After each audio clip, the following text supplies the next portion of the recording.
Praise the lord.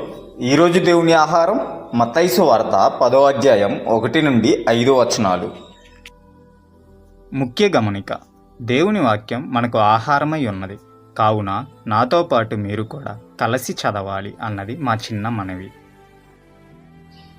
ఆయన తన 12 మంది శిష్యులను పిలిచి అపవిత్ర ఆత్మలను వెళ్ళగొట్టుటకును, ప్రతి విధమైన రోగమును, ప్రతి విధమైన వ్యాధిని స్వస్థపరచుటకును వారికి అధికారం ఇచ్చెను. ఆ 12 మంది అపోస్తల పేర్లు ఏమనగా, మొదట పేతురు అనబడిన సీమోను, అతని సహోదరుడగు అంద్రయ్య, జబదాయి కుమారుడగు యాకోబు, అతని సహోదరుడగు యోహాను, ఫిలిప్పు, బర్తొలొమయి తోమా, సుంకరి అయిన మత్తాయి, అల్పాయి కుమారుడగు యాకోబు, తద్దాయి అని మారుపేరు గల లెబ్బాయి, కనానీయుడైన సీమోను, ఆయనను అప్పగించిన ఇష్కరియోతు యోదా.